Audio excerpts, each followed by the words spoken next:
Juan capítulos 10 al 12.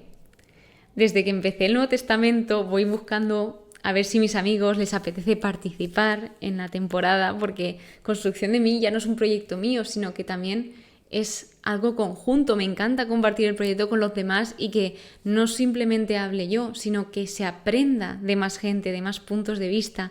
Por lo tanto, recuerdo cuando iba preguntando que si a alguien le hacía especial ilusión grabar algún capítulo, Lara siempre me decía: cuando vayas por Juan, avísame, porque a mí me encanta el capítulo del Buen Pastor. Vamos a grabar el Buen Pastor. Y cómo no, aquí estamos en el capítulo del Buen Pastor y he querido, por supuesto, que ella forme parte del episodio. Así que para mí es todo un honor y un privilegio que ella participe en el episodio y que nos comparta eso que es tan importante para ella. Agradecerle el tiempo que ha dedicado a prepararse el capítulo y también a ponerse a grabar, que no es nada fácil. Con todos vosotros, Lara. Hola Eva, ¿cómo estás? Antes de nada, presentarme. Soy Lara, soy católica conversa desde hace más o menos un añito, pero además tengo muchas ganas de aprender de la vida de Jesús. Y de verdad que gracias a personas como tú, puedo hacerme una idea de lo que el Creador ha hecho por nosotros, dándonos su regalo más grande, que es la vida. De esta vida trata el capítulo que vamos a leer hoy y que vamos a comentar. Llevo tiempo diciéndole a Eva de participar en este episodio en el que se habla del buen pastor, porque ha sido muy importante para mi conversión, pues existe una catequesis que recibe este nombre. Esta catequesis sigue los pasos de María Montessori y yo, como maestra que soy, doy gran importancia a los frutos del alumno a través de su aprendizaje. La catequesis del buen pastor se fundamenta a partir de diferentes presentaciones, dadas desde los 3 hasta los 12 años, en las que se encuentra esta.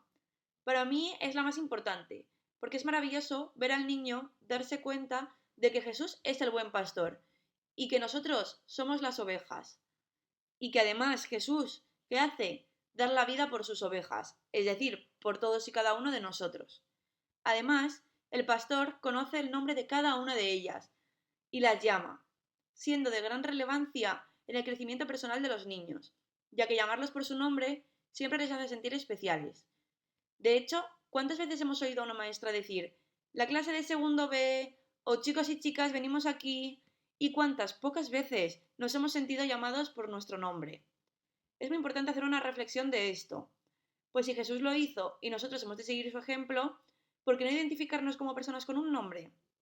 Creo firmemente que no podemos estar en un lugar mejor que siendo seguidores de Jesús, tal y como lo han hecho las ovejas de su pastor, siguiéndole, acompañándole y reconociendo su voz. Sinceramente, esta voz de Jesús la podemos reconocer en esas personas que dedican su tiempo a evangelizar, a enseñar y a proclamar la palabra del Señor. En Eva he encontrado esa voz, y en los ojos de Eva puedo ver la luz de Jesús, que me ha guiado y me ha acompañado en mi camino de fe, por lo que toda persona que permanece en su vida puede proclamarse firme seguidora del Señor. Para mí ha sido un verdadero placer el haberme podido pasar por aquí, siendo invitada por Eva. Agradezco enormemente su invitación al programa, pero sobre todo agradezco firmemente su invitación a la vida. Como ha dicho ella, el que nos llamen por nuestro nombre es un gesto tan pequeño, pero que tiene tan gran impacto en cómo se construye la identidad a lo largo de toda nuestra vida. O sea, finalmente, que te llamen por tu nombre no es solo una simple formalidad, sino que es el reconocimiento de tu identidad y valor. Y además está jugando un rol importante en tu autoestima y en cómo te estás conectando con los demás. Recuerdo una anécdota que estaba conociendo a un chico y me llamaba por mi nombre como muchas veces y yo le decía: es que me encanta que me llames por mi nombre, porque, a ver, obviamente las personas te llaman por tu nombre, pero no siempre te suelen llamar por tu nombre. Generalmente a lo mejor te suelen decir hola, tal, pero a mí me gusta que me llamen por mi nombre. Y Lara creo que lo ha hecho genial, o sea, lo ha repetido constantemente y es que ella, pues, aparte de eso, tiene muchísimos y muchísimos y muchísimos más dones. Así que agradecerle esa participación que ha tenido en el episodio y también su gran amistad en el Señor, porque lo pensamos hace poco y es que si no hubiese sido por Dios no la conocería Lara. al igual que muchísima más gente. Pues como bien nos dice Jesús, Él es el buen pastor, Él es quien da la vida en abundancia, la vida eterna, que no da la muerte. O sea, si Jesús es la vida, no es lo contrario. Entonces, Él da su vida voluntariamente, que lo deja bien claro, voluntariamente, y Él viene, el buen pastor, viene a salvar y también viene a reunir a todas las ovejas, aunque sean de otro redil, porque habla de otras ovejas, que se refería en este caso a los gentiles, que no eran de Israel, y habla de que también a esas debía conducir y que habrá un solo rebaño bajo un solo pastor, indicando esa unidad, algo que remarca a lo largo de estos capítulos, su unidad ya no solo del pueblo de Dios, el que quiere que se realice esa unidad, sino también su unidad con el Padre. ¿Qué más muestra este capítulo? También muestra que está el buen pastor y lo pone en contraste con el ladrón o con el asalariado, el que no es el pastor, donde el asalariado abandona las ovejas, huye, las dispersa, no le importan nada las ovejas. Que pensando me he dado cuenta que, no sé si sabéis esta frase de Dios nos llama por nuestro nombre, pero el diablo nos llama por nuestro pecado. Ojo, es decir, Dios te llama por quien eres aun sabiendo todas tus debilidades y defectos. Sin embargo, el diablo, a pesar de que tengas virtudes, te llama por ese pecado, que además él es el responsable de tentarte a tener ese pecado. Ojo al dato. Pues sin embargo, vemos cómo a Jesús, al buen pastor, le importamos. Vemos cómo se dedica a cada uno de nosotros. Nos va llamando uno por uno. O sea, ¿qué pastor va llamando una por una a todas sus ovejas? Pues no las llama a todas de una. Sin embargo, Jesús va de una en una. Así que continúa con la fiesta de la dedicación, donde aquí ya se decide que iban a matar a Jesús y habla de la verdadera identidad de Jesús. Que no lo he dicho, pero no sé si sabéis, yo lo aprendí hace unos años, que cuando tú vas a rezar es importante saber el nombre. No sé si os habrá pasado, pero cuando decís, reza por mi tía del pueblo, y que te pregunten, ¿cómo se llama tu tía del pueblo? Porque es importante que en la oración también llamemos por el nombre de la persona que estamos rezando.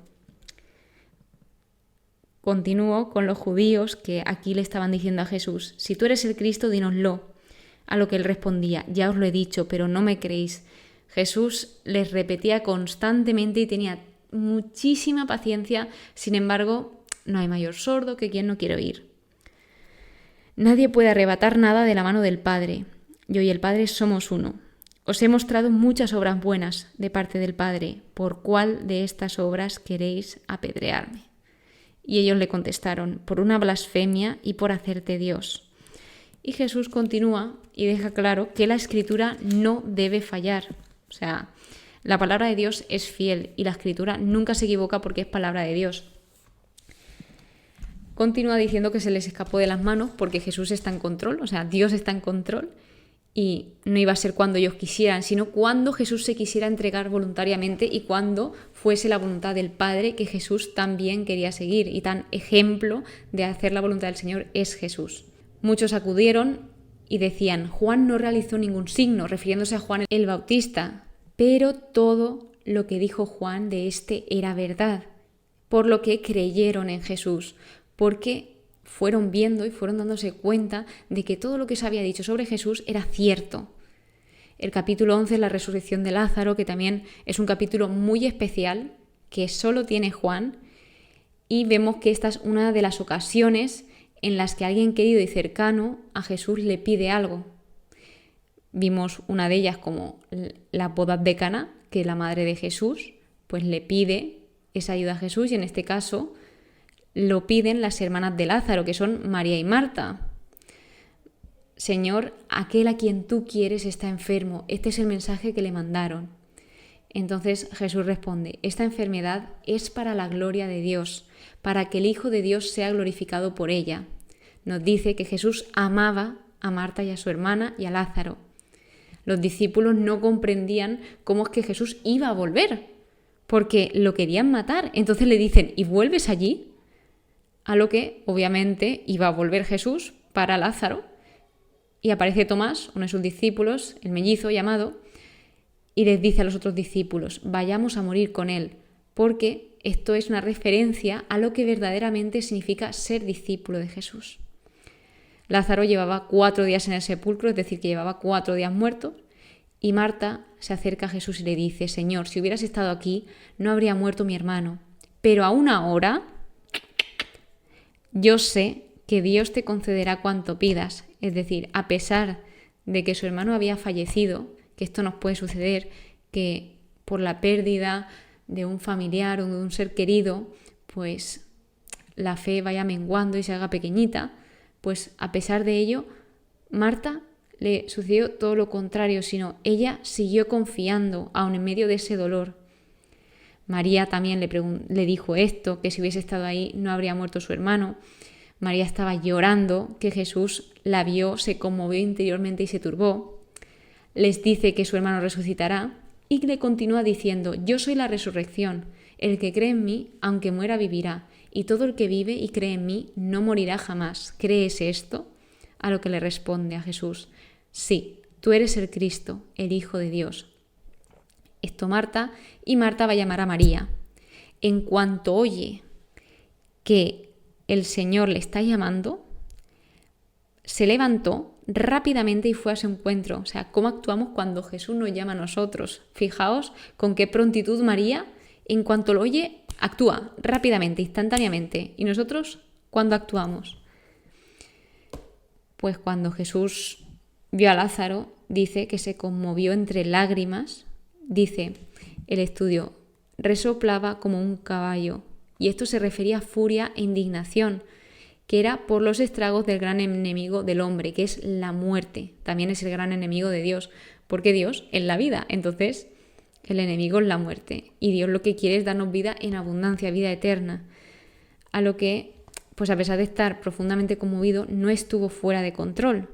Vemos cómo Jesús tiene sentimientos, sin embargo, con gran sentimiento se prepara para golpear, por decirlo de alguna forma, a la muerte. Los judíos, al ver a Jesús, dicen, mirad cómo le quería. O sea, se ve ese amor de Jesús por Lázaro. Marta dice de nuevo lo que hubiese pasado si hubiese estado Jesús, y Jesús le dice, ¿no te he dicho que si crees verás la gloria de Dios? Podrían haber visto el resultado final y estar felices, pero se hubieran perdido la gloria de trabajar junto con Dios para realizar su plan. Muchas veces nos pasa que queremos que Jesús, que Dios, haga una cosa rápidamente y nos perdemos el proceso. Y el proceso justamente, sí, es difícil, no te voy a decir que no. Es muy, muy, muy difícil, muy duro, muy complicado, pero gracias al proceso llegas a esa meta y en el proceso aprendes muchísimo y da mucho fruto ese tiempo de proceso y de preparación. Padre, te doy gracias por haberme escuchado. Bien sé que tú siempre me escuchas. ¿Qué nos está diciendo Jesús? Jesús está diciéndole esto a su Padre, a Dios. Es decir, que si Jesús está diciendo, bien sé que tú siempre me escuchas, te doy gracias por haberme escuchado, quiere decir que Dios escucha siempre. No es que Dios no me escucha, mentira. Dios te está escuchando. Que actúe o tú creas que no actúe, eso ya es cosa de cada uno, eso es respetable, pero hay algo objetivo y es que Dios escucha y escucha siempre. Le continúa cuando las autoridades judías deciden la muerte de Jesús, que por eso Jesús ya no andaba en público entre los judíos, se fue a Efraín. Los signos de Jesús estaban suscitando reacciones opuestas. Aparece Caifás, que Caifás era el sumo sacerdote, diciendo, vosotros no sabéis nada, ni caéis en cuenta de que conviene que muera uno solo por el pueblo, y así no perezca toda la nación.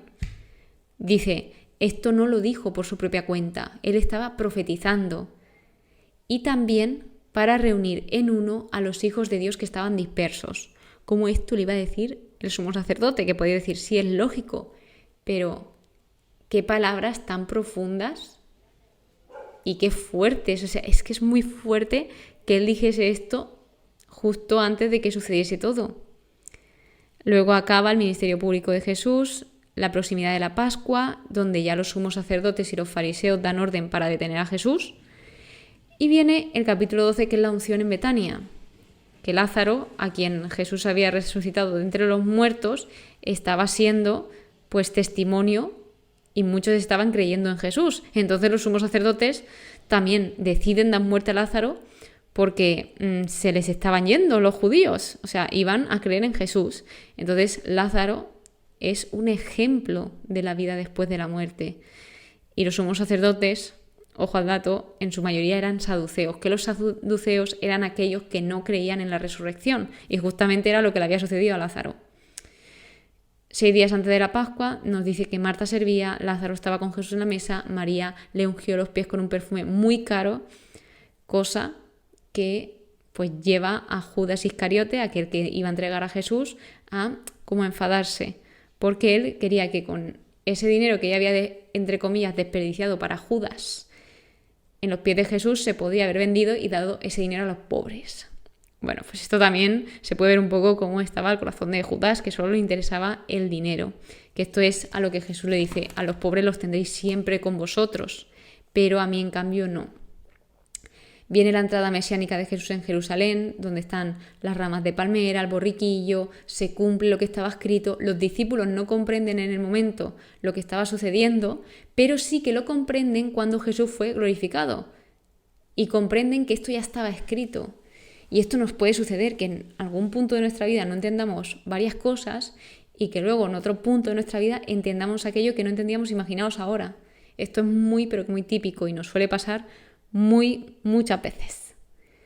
La gente daba testimonio de Lázaro y por eso salían a su encuentro. Jesús anuncia su glorificación por la muerte. Aparecen unos griegos, que dice que eran paganos temerosos de Dios, que se dirigen a Felipe, uno de los discípulos. Y Felipe se dirige a Andrés y ellos dos se dirigen a Jesús, porque lo que dijeron los griegos era: Señor, queremos ver a Jesús. Le continúa diciendo Jesús que ya había llegado la hora y habla del grano de trigo que si muere da mucho fruto. Entonces esto es lo que iba a suceder con él mismo, que iba a morir para dar mucho fruto, que iba a morir por toda la humanidad, que iba a morir por darnos libertad a todos. El que ama su vida la perderá, pero el que odia su vida en este mundo la guardará para una vida eterna. En el estudio hablaba de que si somos cristianos debemos seguir a Jesús viéndolo en el camino, centrándonos en los demás y enfocándonos en el cielo, que así es como vivió Jesús, una vida entregada a los demás, una vida viviendo en él para los demás y rechazándose el yo, que ahora se lleva muy de moda el egocentrismo. Una cosa es quererse y otra cosa es ser egocéntrico. Te recomiendo quererte, no te recomiendo ser egocéntrico. En el versículo 27 evoca Jesús la agonía de Getsemaní diciendo: ahora mi alma está turbada, pero si he llegado hasta ahora precisamente para esto. Padre, glorifica tu nombre. Apareció una voz del cielo, que no es la primera vez que aparece, esta es la tercera vez que aparece, es el tercer testimonio audible del cielo, donde Jesús se muestra que es el Hijo de Dios. La primera voz que salió del cielo fue en el bautismo, cuando estaba con Juan el Bautista, luego en la transfiguración, cuando Jesús aparece transfigurándose en el monte con Moisés y Elías, y estaban 3 de sus discípulos, y ahora que dice esa voz: lo he glorificado y de nuevo lo glorificaré, refiriéndose al nombre de Dios. La gente lo oyó, y había gente que lo oyó como un trueno y había gente que lo oyó como un ángel. El príncipe de este mundo será derribado. ¿Y a quién se refiere con el príncipe de este mundo? Al diablo, a Satanás, que será derrotado. Porque hay 2 reinados, el de Satán, que está dominado por la mentira, el mal y la muerte, y el de Cristo, que está dominado por el amor y la comunicación de vida. Y el de Cristo es quien tiene la victoria, porque Él en la cruz es donde se le dio esa victoria. La vida triunfó ante la muerte. Nos dice que debía de ser elevado para dar a entender ese tipo de muerte que le iban a aplicar. Caminad mientras tenéis la luz, para que no os sorprendan las tinieblas. Después de esto se marcha y se oculta hasta que llegase su hora en la que se debía entregar.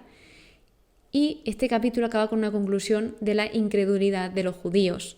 Aún Jesús, realizando obras tan grandes, signos, milagros tan grandes, seguían sin creer. Sin embargo, no es que sea bueno o malo, sino es que esto debía de hacerse, debía de ser así, porque de esta forma se estaba cumpliendo el oráculo, esa profecía del profeta Isaías, que Es que vosotros imaginaos ser Isaías, tener un libro en la Biblia y encima que en el Nuevo Testamento os nombren, que el mismo Jesús os nombre. Creo que Isaías es el único profeta que está nombrado en los 4 evangelios, por lo menos hasta donde he llegado. Creo que no se nombra a ninguno más. Creo que no. Como mucho, a lo mejor Daniel debería de comprobarlo, pero el que más sale es Isaías. Muchos magistrados creyeron, pero no lo confesaban, porque prefirieron la gloria de los hombres a la gloria de Dios. ¿Qué gloria preferimos nosotros? ¿La de los demás? ¿Ser aceptados por los demás o ser aceptados por Dios? Complicated. Y bueno, el versículo 44 nos muestra que creer en Jesús es creer en Dios, porque Jesús es Dios. He venido yo la luz para salvar al mundo. Yo sé que su mandato, refiriéndose a Dios, es vida eterna. Estas fueron las últimas palabras que Jesús dijo en público, registradas en el Evangelio de Juan.